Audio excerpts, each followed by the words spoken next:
fresh off the Miami Dolphins' huge and dominant Week 10 victory over the Buffalo Bills, 30-13. Looking ahead at the schedule, one has to ask, are the Miami Dolphins about to turn this season around? We will discuss that. Plus, is help on the way with the offensive line? Seems like that might be the case. Plus, we will discuss Mike McDaniel's epic troll job of Buffalo Bills fans outside the Elbo Room and so much more. Do me the favor, smash the like button. Subscribe if you are new. It's Victory Monday. We haven't had very many of these, so let's celebrate and let's get into it.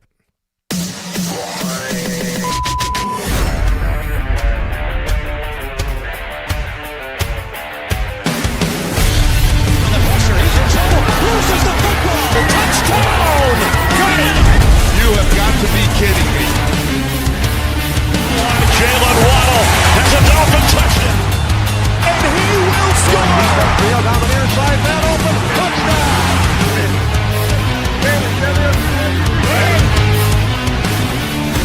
The run from Tua Tagovailoa. Touchdown! He's going deep. He's got it for the touchdown again! Touchdown!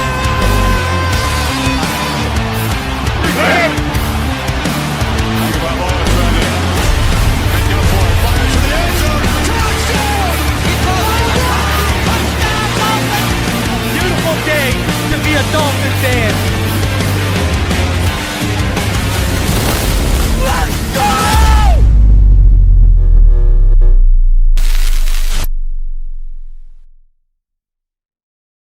Guys, as you come through, smash the like button, subscribe if you are new, and we are back here for another one. What's good, Fin Nation? What's good?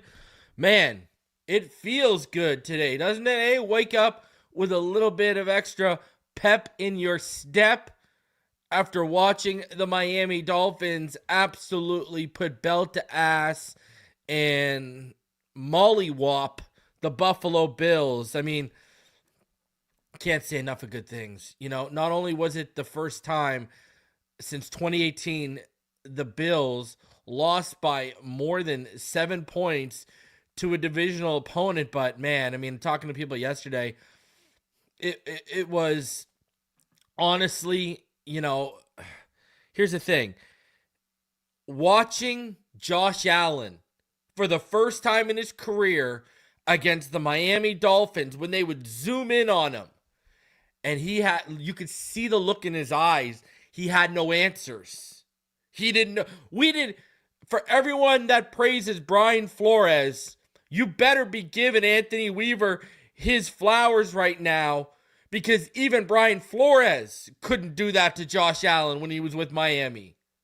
That was probably one of the best takeaways, was watching the eyes of Josh Allen and the realization set in of, what do I got to do here?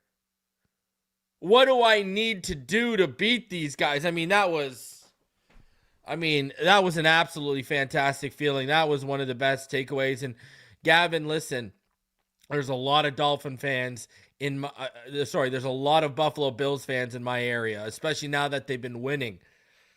And, you know, there's a lot of Dolphin fans, Steelers fans, you'll find Bears fans, right? Storied franchise fans, but there's a lot of Bills fans in my area, and I'm going to tell you this much, it felt beautiful.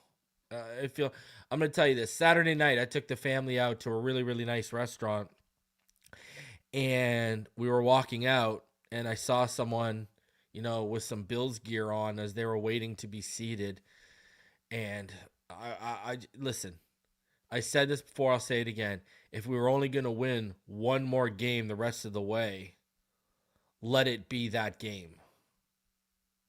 Right? That's what I said. So, and I stick by that. You know, listen, I'm a Dolphin fan. I sat through the 1-15 season. Right? You know, it's not fun. You know, I talk about this season all the time. I was working every second Sunday during that season, and I would TiVo those games. I would DVR those games, and I'd come home and I'd sit through, and I sat through. I would manage to stay away from a radio. I would manage to stay away from scores, all that, and I'd come home and I'd still sit through and watch those recorded games. And I even had our one win spoiled for me because the girl I was dating at the time comes over, right, to watch the game, and she's like, "Oh, my dad said you're going to be very happy with what happened today." And I'm like, "Really? You know, like, really? You got to say that to me?" So, but I've been through it, man. You know, I remember I've told this story before. My stepdad, right? So my stepdad right now, you know, he's got Alzheimer's. You know, he's not all there anymore. But one of our first memories together, the first Dolphins game he ever watched with me, he actually took the time out to sit down and watch with me, was Dan Marino versus Jacksonville in the playoffs, and Dan Marino's final game. Okay. All right. So, you know, I've got legitimate trauma tied to this team. They've ruined good, you know, supposed to be feel-good moments for me in my life. They've managed to ruin. All right. And it's been going on for over 25 years. So, you know, seeing Josh Allen look defeated, look like, you know, he had no answer after we've been hearing for years and years that he's our daddy and blah, blah, blah, blah, blah. That felt good, man. That felt good to be on the other side of that one. Let me tell you that. And hey, Mike McDaniel also has done what that boy Flores could never do, that boy Gase could never do. Beat him twice. Beat the Buffalo Bills twice. You know what's crazy too? Now, I know someone could look this up, but I looked this up, and if I remember correctly, that was only the second time we've beat them in our last 16 tries. Can you believe that? Out of our last 16. So we beat them at the beginning of December 2018, but then we lost to them on December 30th, 2018. So when you go from that December 30th, 2018 game until yesterday, we've only beat them twice. Let that settle in. Let that, you know, put that in your pipe and smoke that one.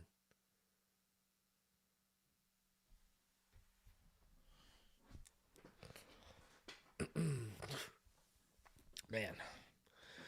So, so I'm feeling good today. I'm a happy camper today. That felt good. You know, you could be 1-8. It don't matter. You beat the Buffalo Bills on a Sunday the way we beat them.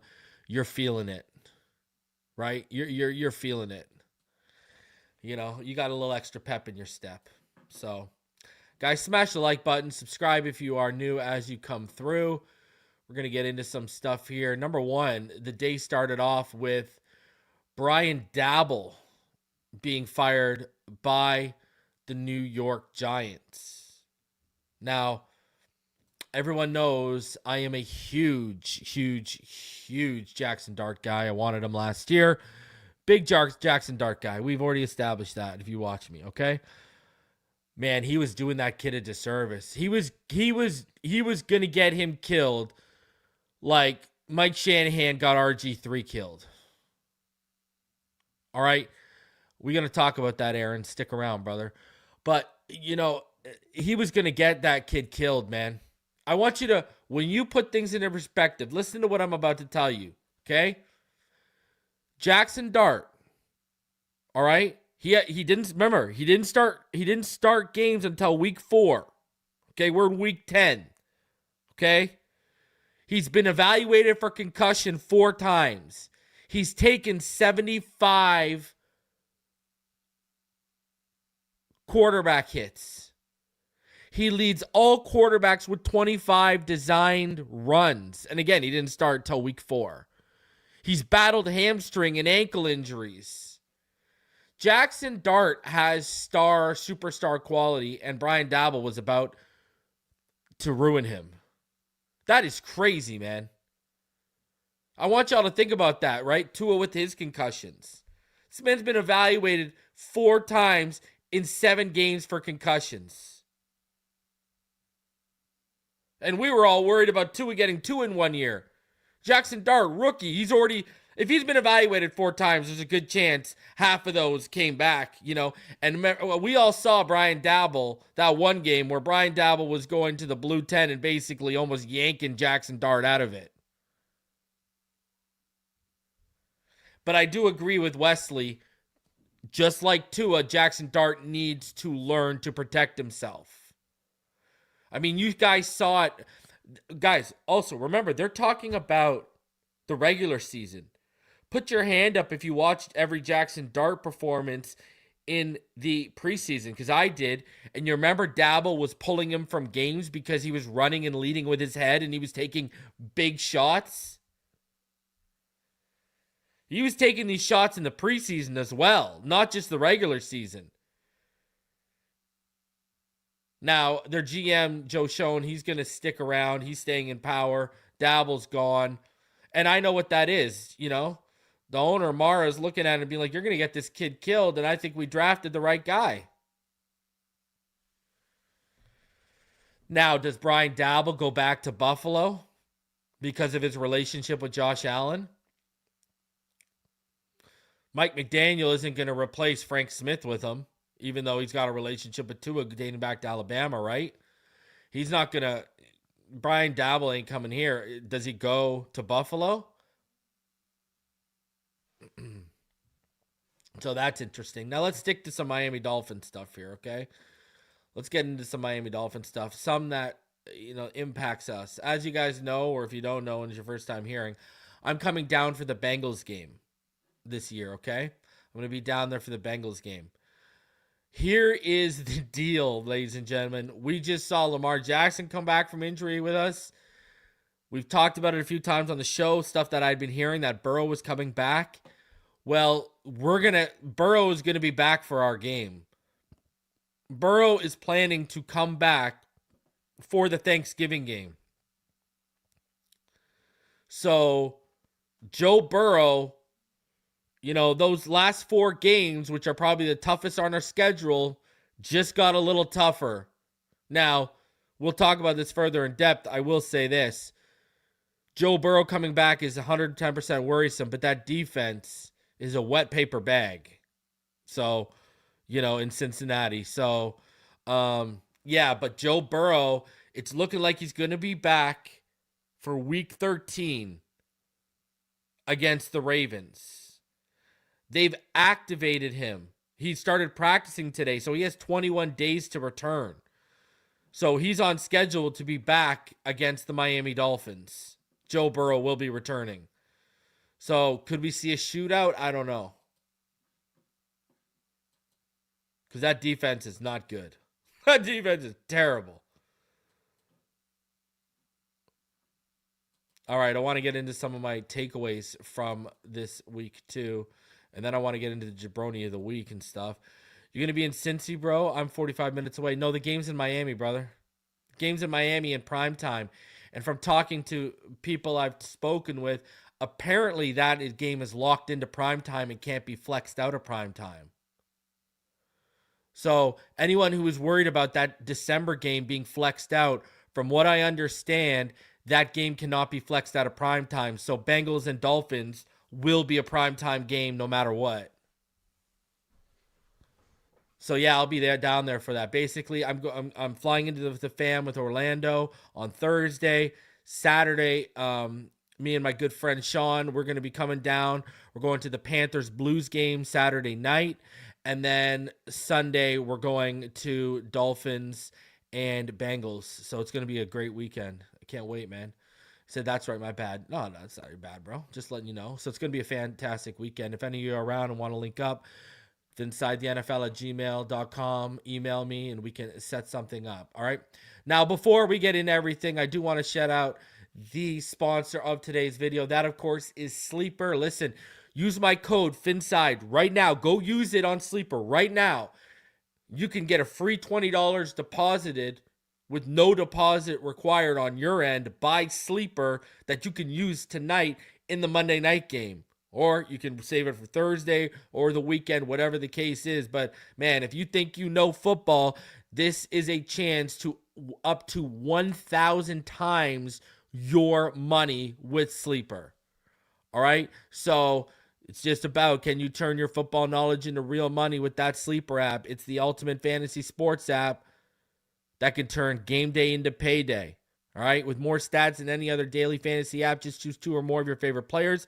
From pregame or live, pick more or less from the predicted stats, and you could win up to 1,000 times your money if your picks win. Use promo code Phinside, and like I said, you'll get up to a $100 match on your first deposit, but you'll also get a free $20 deposited with no deposit required. Terms and conditions apply. See Sleeper's terms of use for details. Go check out Sleeper today. And hey, man, when you sign up, that really helps the channel a ton. So go sign up. Go check them out. And if you want to continue to help the channel and you don't want to sign up for Sleeper, smash that like button. If you're new, go ahead and subscribe. All right. I got to give my takeaways. All right. We're going to get into everything. We're going to get into Jabroni of the week, McDaniel's troll job. We'll go over some PFF grades. There's some news regarding the Commanders this week that I think is worth talking about. We'll discuss that. And also, the Miami Dolphins look like they're getting back offensive line help very soon. And we'll talk about it if this season can turn around. So we'll get into all that in a second. But before we do, I want to just kind of give my takeaways from what we saw yesterday, all right? I want to put them on wax for all of you guys so you can, hey, you know what I think, right? I keep it objective. I keep it fluid with what I see every week. And, I want to tell you guys where I'm at because yesterday was very, very positive, and it's the type of win. It's the type of win you can really build off, people. So let's talk about this. Mike McDaniel, let's start there. I think Mike McDaniel called a great game. Tua passing the ball 21 times and sticking with the run to the tune of 30 rushes plus 2 Tua scrambles. Thing of beauty, okay? Safe to say the team has not quit playing for him either. I said before the Bills game, you guys remember when we were up here with Neil Driscoll, reminder, Fin Too Deep is now moving to Tuesdays. It's tomorrow night because he's got some personal commitments over the next 8 weeks on Thursdays. So we moved it up. Fin Too Deep will be every Tuesday night right now. But I digress. I said on the last episode of Fin Too Deep, I thought there was an 80% chance Mike McDaniel returned for 2026. And I'm going to tell you right now, I bet you Stephen Ross felt vindicated by his decision to move off of Greer and not Mike McDaniel last night. Now, in regarding Tua, I thought Tua made some really good throws. That touchdown throw to Waddle was a really good throw. Did Waddle have to slow up a little bit? Sure, but it was a bucket throw. It was a great throw. The dart to Nick Westbrook Akine for a first down, which Bishop tried to undercut. Dime. Loved it. The placement on the Malik touchdown. Loved it. All right? Loved it. I am not a fan of the coaching staff telling him to throw up prayers on 3rd and long when Bailey was doing a really good job punting. You're not going to see me cry about it, but especially for the player, you see the memes about him leading the league and, in interceptions. Man, if we want to go on a run, you got to get confidence in these players back up. And telling these guys just to heave it down the field, those aren't confidence-building plays, Imagine if Tua came away with a clean sheet in terms of turnovers yesterday and had that performance with the touchdown throw to Waddle and that nice throw to Malik on the touchdown. Coming away with a clean game, that's a very big positive, and the win against the Bills, But, again, I'm not going to cry about it. Devon Achane, he was the best defensive on this team. He was the best offensive player on this team last year. I said it all year last year when Tyreek was healthy. I said Devon Achane's the best offensive weapon we have, not Tyreek Hill. And that hasn't changed. He's the best offensive weapon this year, too, hands down. You need to extend him. Devon Achane is a player you build around, not a player you trade. If they would have traded this guy for a second-round pick, I would have legitimately lost my mind.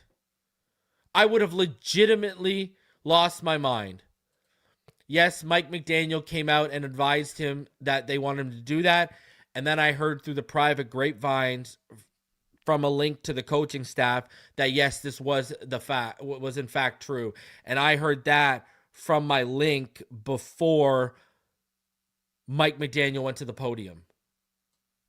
So it was true. Now,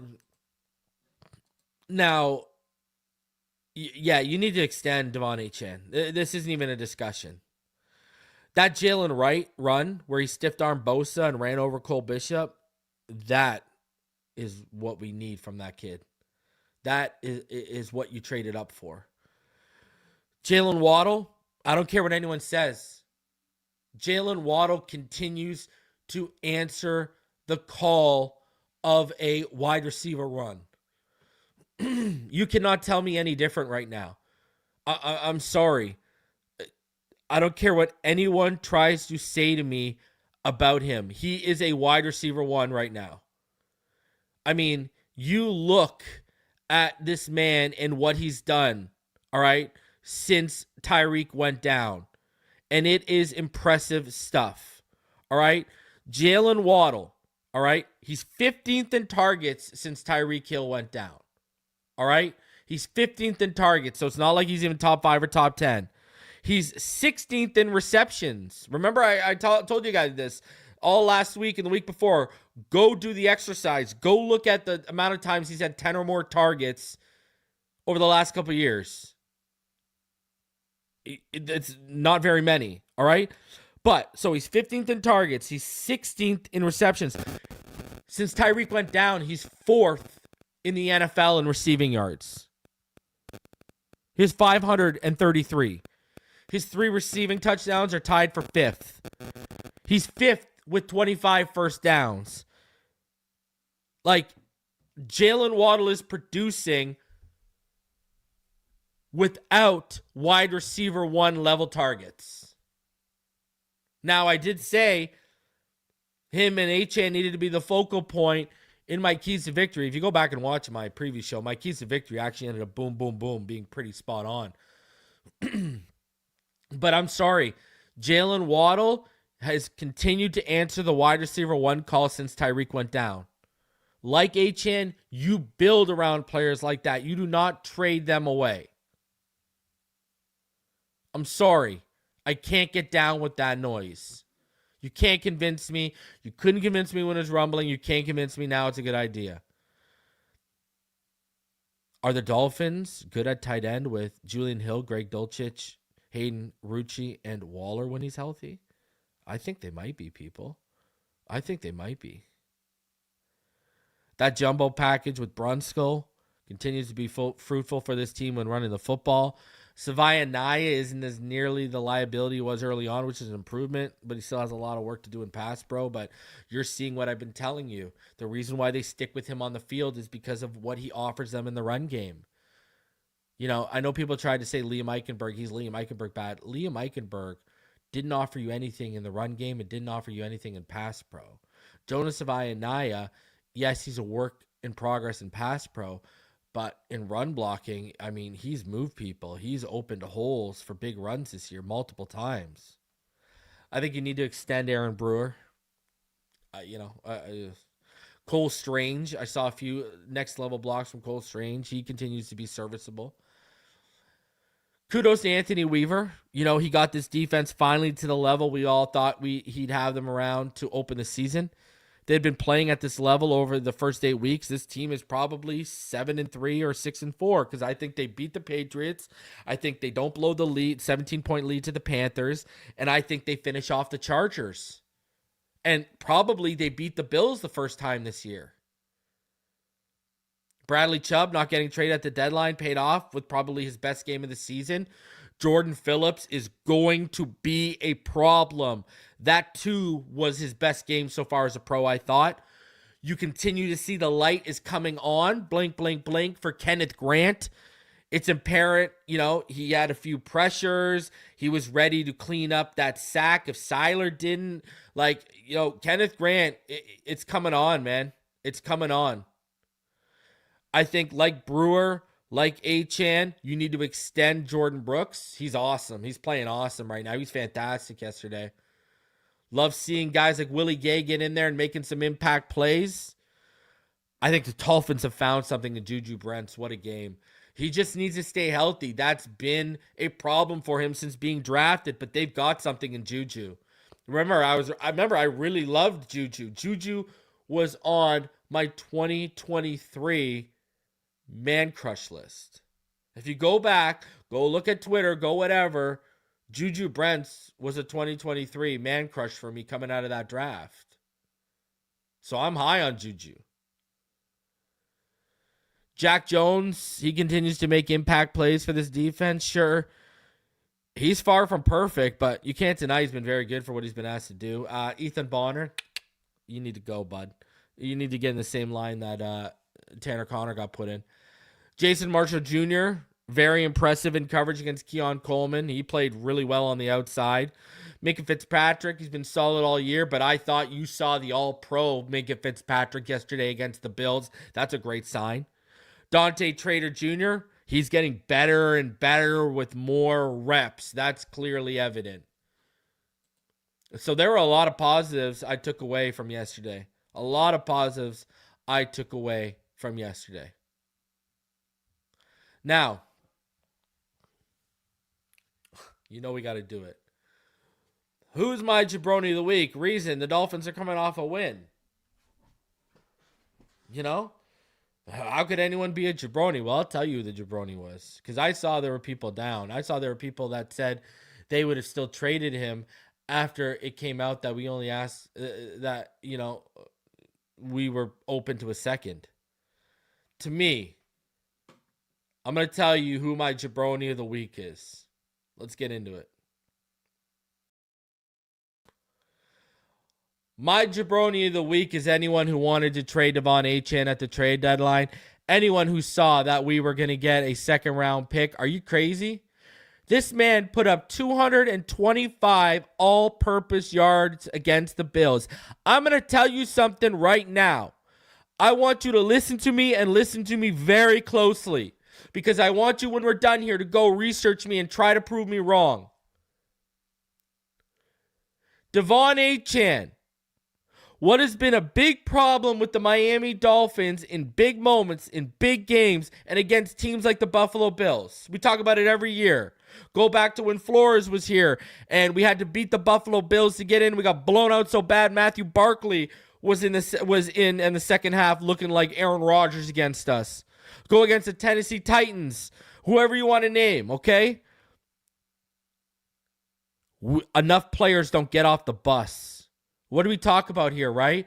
Go back since EM Dolphin fan was my co-host. What do we say, you know? Put Josh Allen on the bus and get him out of town, right?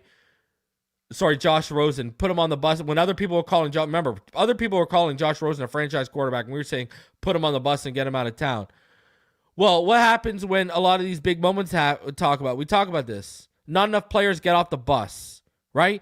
You want to talk about that Buffalo game that I mentioned in 2020, win and get in. Andrew Van Ginkel was one of the few guys who got off the bus. You want to talk about that Tennessee Titans game, win and have a shot at the playoffs in 2021. Duke Johnson was one of the few players who got off the bus. De'Von Achane consistently gets off the bus in big games. De'Von Achane consistently gets off the bus in big moments. And specifically against the Buffalo Bills, De'Von Achane consistently gets off the bus. Why would you get rid of a player you found that has proven to be kryptonite to the Buffalo Bills? It doesn't make any sense. You need these type of guys to beat the teams that have been thorns in your side. Why would you get rid of him? It makes zero sense. And then people who said they were down to trade Achane for a second-round pick, I'm going to flat out tell you, I never want to hear your opinion on who we should trade and shouldn't trade ever again. That would be downright idiotic. We don't have one of the best running backs in the NFL. We have one of the best weapons in the NFL. I want you right now to go and look at the top rushers in the NFL. Go look at the top 5. Someone tell me in the chat where De'Von Achane is in the top 5 rushers in the NFL right now. You know what? You don't even need to. De'Von Achane is number 4 in the NFL right now in rushing.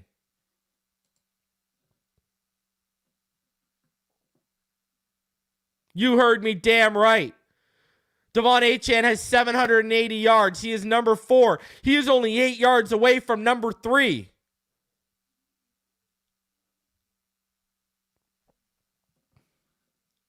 And then when you add in the all-purpose yards, what are we talking about right now?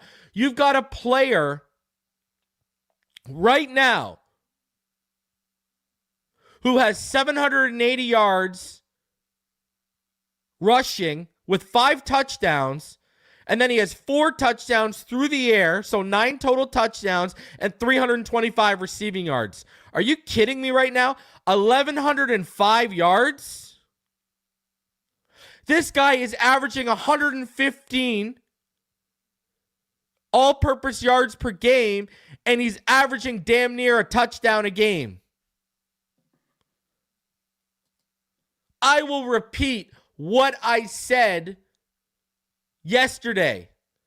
If you ain't calling with a top 10 pick, I ain't listening. Period. I said it and people pushed back. Some people pushed back. Some people believe me.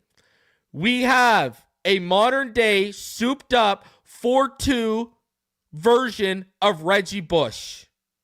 Some people even call him the new modern day Marshall Faulk. I mean, you're talking about a Hall of Famer there, but when you talk about electric, I'm sorry, man. Now,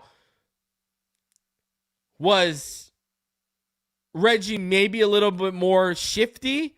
Okay, but I don't think he's as elusive. Look at the tackles this guy breaks. So, anyone who wanted to trade De'Von Achane, we wouldn't have had the win yesterday. We wouldn't have had our dominant win. You had 225 all-purpose yards from this man. You want to trade that for a second-round pick? I never want to hear you discuss transactions for this team ever again if you said that. That's terrible. You have one of the best weapons in the NFL. Why wouldn't you ask? Man, you'd have to offer me a top 10 pick. That's where it would start. And I'm going to tell you this right now. November 10th, 2025. If they do not extend this man, I will lose my mind. You do not listen, you want to let a player like this out of the building in their 30s? Knock yourself out. You do not let players like this in their prime out of their building. You sign this man to a 3 or 4 year extension. And then you revisit it. Or, hey, 5 years with an out after 4 or 3. Knock yourself out. You want to talk about the Marshall Faulk comp? Let me know if you think the Colts regretted letting that man go to the greatest show on turf. Just saying. And the times we've seen this man with a starting O-line, need I remind you what he did against Denver? Never mind what the whole offense did against Denver. Think about this. Someone said it in my chat. What was it? Since 2022, we've only had our starting offensive line for 2 games? I believe that's what it is. I believe that's what the stat was. Someone said this in my chat yesterday. That's crazy. That's crazy. Like, put that in perspective. But yeah, De'Von Achane, I'm sorry. You don't trade a player like that. You sign a player like that. You know? Whether you're keeping Tua or drafting a new quarterback, that guy's a quarterback's best friend. You keep players like that around. You do not let them walk. I'm sorry. I will stand in that camp and die on that hill. All right? Now, all right, we got to talk about this. All right? We got to give, man, I tweeted it out because this picture came out last night. I want to salute Mike McDaniel for probably one of the biggest ultimate troll jobs we've ever seen done to a fan base by a coach after said fan base traveled all that way and lost and watched their team lose. If you didn't see this, I want you to check this out.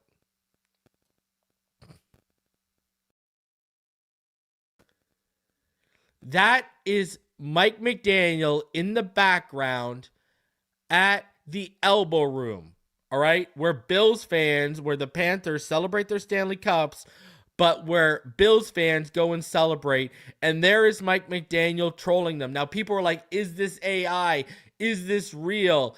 Is this fake? I want you to check this out, all right? Check this one out. We've got video of the incident. Yes, we have video of the incident. Check this out. There's Mike McDaniel right there driving by the Elbo Room. Oh, I love it. One more time.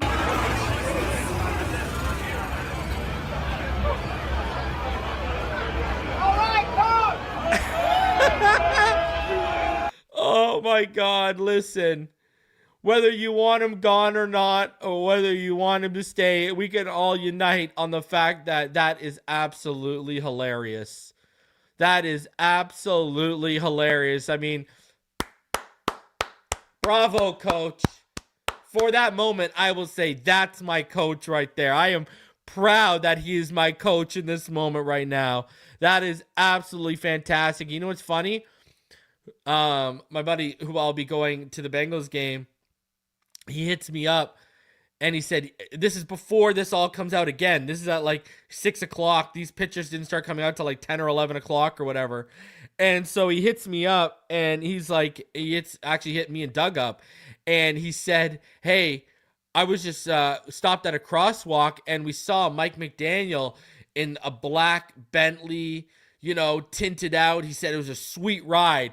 So in our group chat, I tweeted the screenshot that I showed you of Mike McDaniel. I said, was he in this Bentley? It was absolutely hilarious. So, yeah, that's how I knew it was real from the get-go, because my buddy had seen him, driving around. So I thought that was absolutely hilarious. Yeah, I couldn't believe Bills players complaining about the humidity. Greg Russo. Greg, it rained for like a quarter and a half. And didn't you play for the Hurricanes? You're the one that they sent out to complain about the heat, the guy who played for the Hurricanes? Give me a break, Greg. All right, our defense played in that heat too. And guess what? Our defense played with no Chop. And our defense played with no Rasul Douglas. So please, shut up. All right? Oh my God, absolutely hilarious. That was absolutely fantastic. Oh man. Now, something key for this week, ladies and gentlemen, because we do have the Commanders on deck, all right? If you haven't seen, there was some news coming out of Washington today. So let's check that out.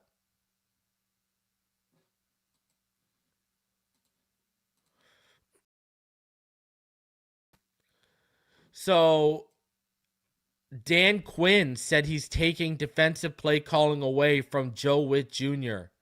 So Dan Quinn is going to take over play calling this week against the Miami Dolphins.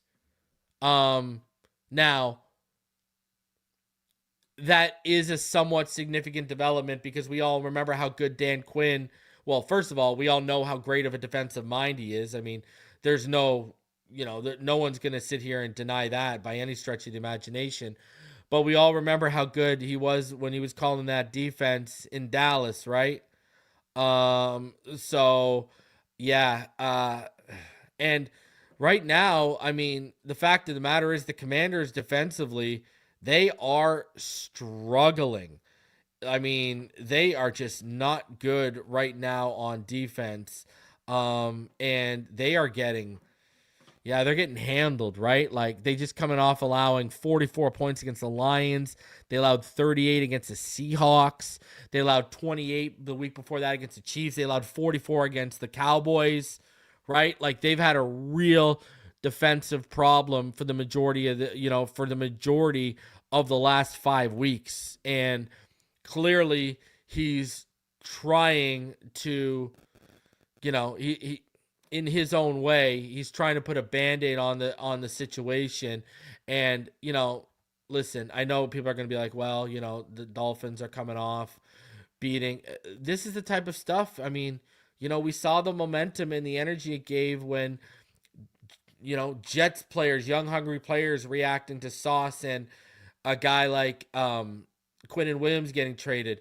We saw, only Jalen Phillips got traded and a lot of people got a second chance. And we saw this defense really respond this week too, right? So, these are the type of things that can be dangerous. So let's hope, that team continues to struggle. 9:30 a.m. Eastern. Oh boy. But, they're 30th in the NFL defensively in yards per game allowed. They're allowing like 408 yards per game.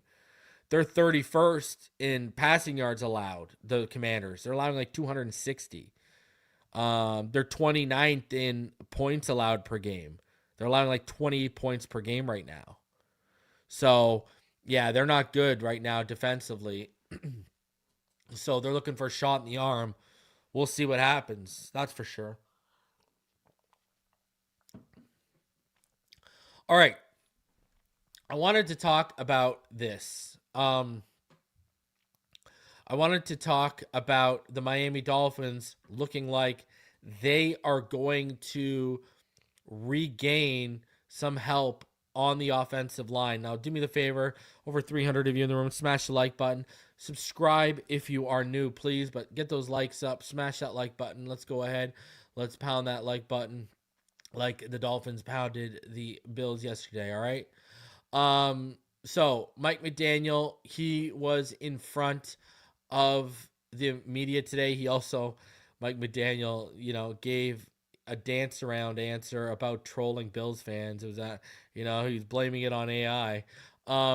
So let's get into this. It looks like the Miami Dolphins are getting some offensive line help back real soon. And we're going to go further into it than that.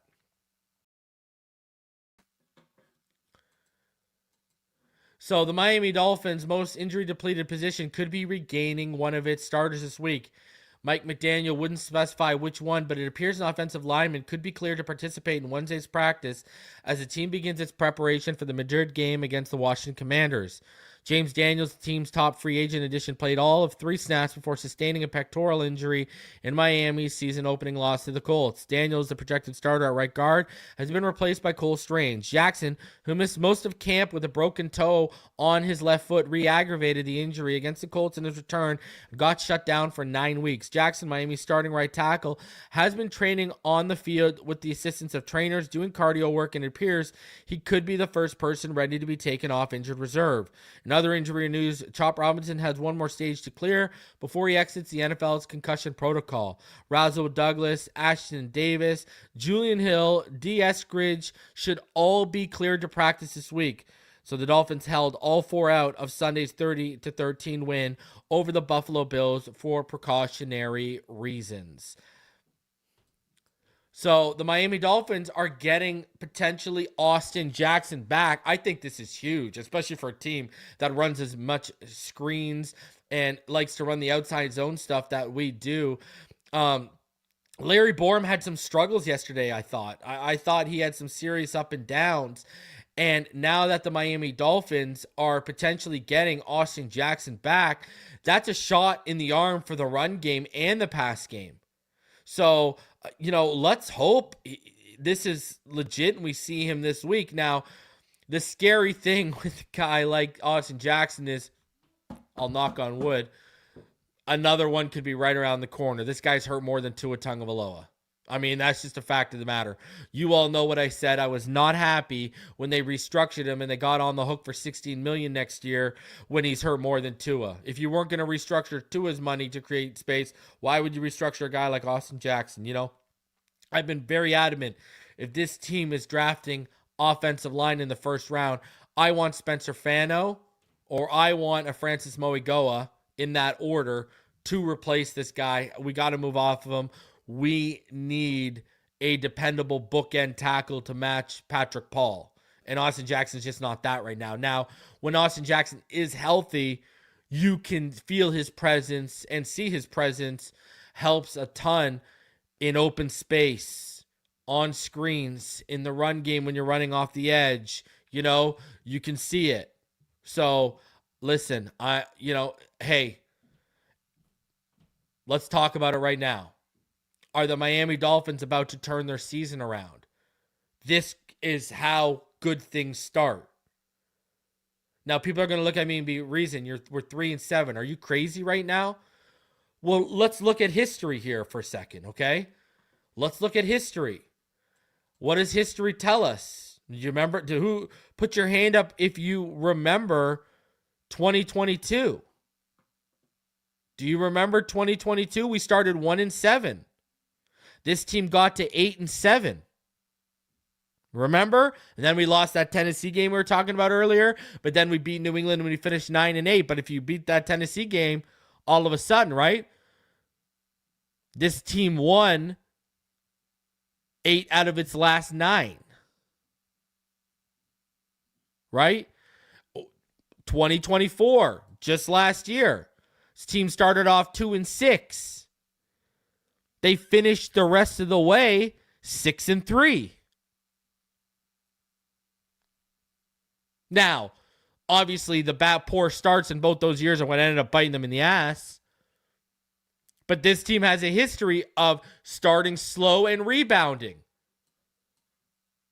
So, and there's players on this roster who were here in 2022, as we all know. Now, the problem with the NFL is this is not the NHL. This is not the NBA. This is not NBA where you get an 82-game season so you can make up for a slow start. This is not Major League Baseball where you can make up for a slow start because you got 162 games. That's the problem here. But you look at their schedule, people. Let's talk about it. Let's really dive into it right now. You've got the Commanders this week who are a mess. Then you've got Then you got a bye week. Then you've got the Saints and the Jets out of the bye. I mean, this team realistically could be 6-3 heading into Pittsburgh. And Pittsburgh is a mess right now. Who saw what Mike Tomlin was saying about Aaron Rodgers yesterday? When he was asked about Aaron Rodgers' performance, he said, "What do you think?" Now, then it starts to get dicey. Then I will say, because now you've got the Bengals in prime time and the Steelers in prime time too, and we're not historically a good prime time team under McDaniel.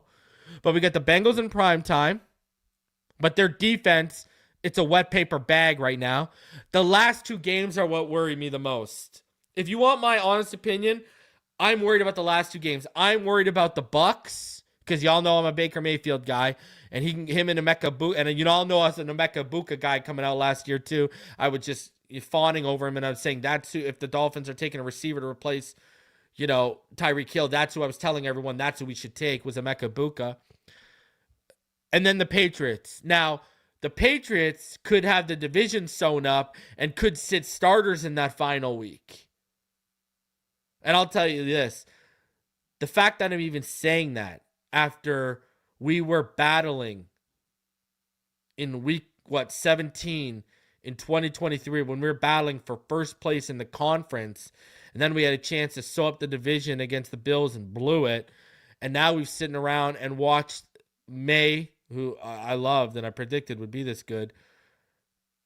We've watched them turn around and figure out now they're in the position to sew up the division, and we're just trying to make the playoffs with a miraculous run. That is painful. Oh my God, that is painful right now. That hurts to even talk about. Let me say that. But they could be sitting starters. So the Bucs and the Bengals could be your 2 biggest issues right now. And you beat the Bills. Austin Jackson's coming back.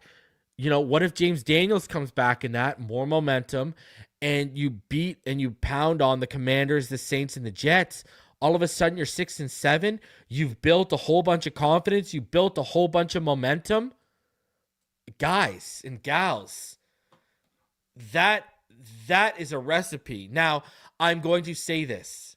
If they are going to turn this around, please, football gods, please, all I ask is if you're going to play your way out of a top 10 pick, finish it off. Don't do what you did in 2022 and lose that game to Tennessee when you should have won it. Don't do what you did in 2023 when you had 2 weeks in a row against the Ravens and the Bills to either sew up the conference or sew up the division and blow it. And I know that started with Tennessee that season too. Late in the prime time. You know? Finish the job. That's what I'm going to say. If you were going to play yourself out of a top 10 pick or a top 5 pick, finish the damn job off. Because all that's going to turn into is everyone is safe and we have a pick between 16 and 20. And I'm going to tell you this too. If by some miracle this team pulls this off and goes on a run here and makes the playoffs, look out for them. I would say that. Look out for them in the playoffs if they go on a run here. But hey, I go back. We started off 1-7 in 2021. And what happened? We won 8 of the last 9. Last year, start off 2-6. And we go 6-3. So they've shown they can run like that. We'll see. But hey, man, I'm just laying out the facts. They've got a history of turning things around after slow starts. Finish it off, please, if you're going to do that. That's all I ask. For the love of everything holy. And quickly here for you guys, I will give you guys some PFF grades quick from this past week. You'll see how everyone graded out. Let's get into that. So when we get into the PFF grades, your top graded players, Devon Achane had an 85.5. Jalen Waddle had an 85.1. Patrick Paul, 79.3. Aaron Brewer, 74.6. And Tua Tagovailoa had a 72.8. Daniel Brunskill had a 70.6. Your worst graded guys were Rucci and Savia Naya and Larry Bourne and Cole Strange. Hating on Cedric Wilson is wild. I thought he actually did a pretty good job blocking. Tua, they had him 2 for 3 to the outside right, 2 for 2 over the intermediate middle, 2 for 3 to the short left, 2 for 3 to the short middle, 2 for 2 to the short right, 2 for 2 to behind the line of scrimmage to the left, 3 for 3 behind the line of scrimmage to the middle. And when you look at this, when he was kept clean, he was 13 of 15 for an 86.7 completion percentage, 157 yards, 2 touchdowns, and 1 pick. His time to throw was about 2.05 seconds. And he had an NFL passer rating of 122.1 when he was kept clean. Under pressure, 2 for 6 with 1 pick. His adjusted completion percentage was 40%.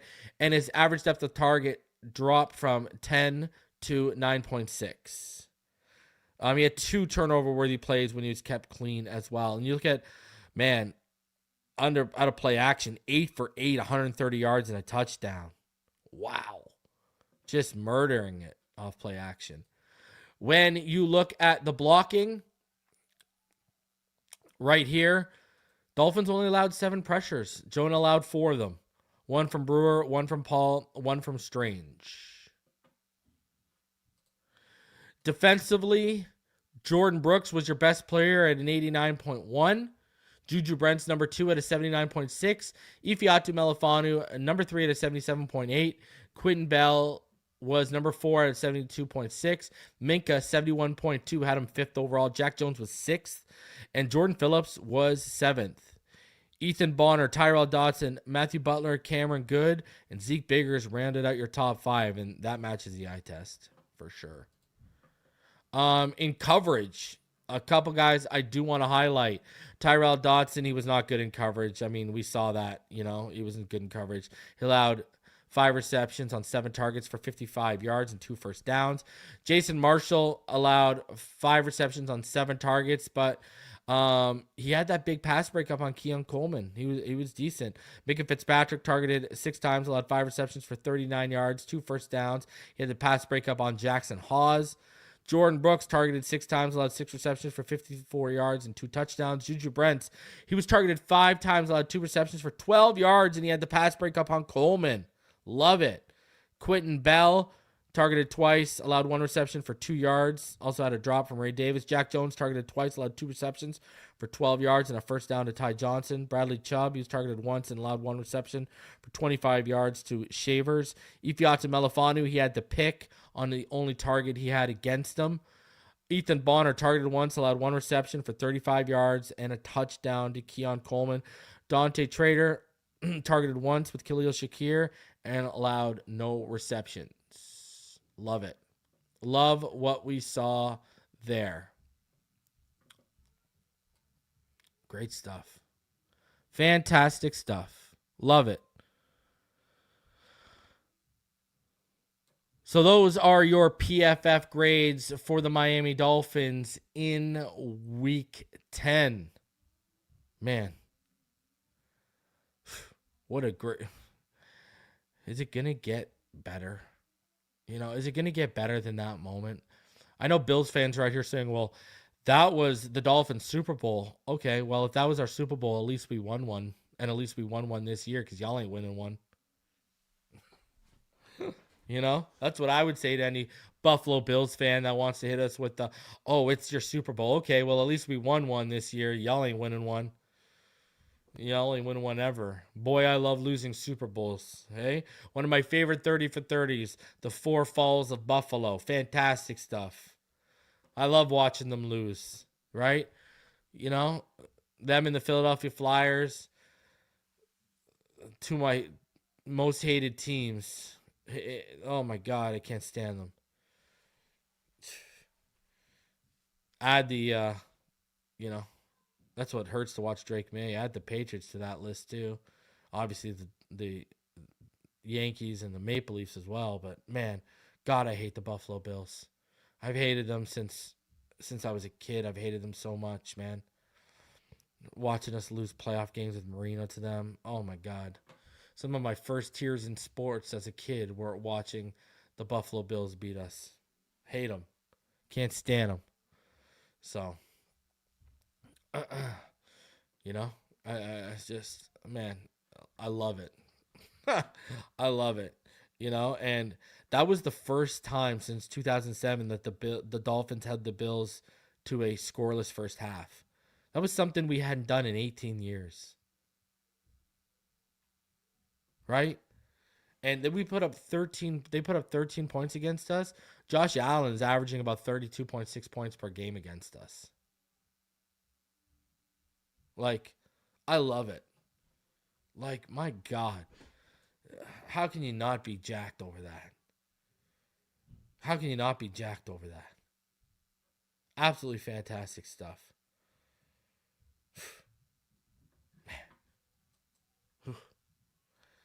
Someone needs to screenshot that picture of Bradley Chubb teabagging Josh Allen too. Hey, if we're gonna take a penalty for it, might as well make a meme out of it, huh?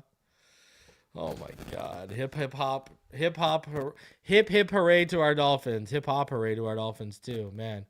Absolutely love it. So just a reminder, guys, smash the like button, subscribe if you are new. I am going to be live tomorrow with Neil. Fin Too Deep is now moving to Tuesdays for the next 8 weeks. So make sure you stay locked in because we got a good one for you. I got some stuff planned for you that show tomorrow. We're going to give you a good one. So keep it locked in. Wednesday, Richmond Webb, he was down there. He was an honorary captain for the Bills Dolphins game. Him, ball game, the finish line crew will be back on Wednesday. And man, Can you believe we got to get up 9:30 a.m. to watch us beat the Commanders? Let's go. Let's go. And I gotta tell all y'all, listen, we were all on the train of, this team needs to win 6 to 7 games in a row for us to be in. Isn't it funny how quickly we all got back in when they dominated the Buffalo Bills? That's what getting that monkey off your back can do for you, man. And I really think if Tua was healthy in 2022, we would have got it doubly off our back. I believe to this day, we would have beat them in the playoffs. We would have got the playoff monkey off our back, and we would have got the Bills off our back. So, because we should have swept them that year. Anyways, fins up. I'll see y'all in the next one. Love y'all. Smash that like button. Subscribe if you are new. And I'll see y'all tomorrow.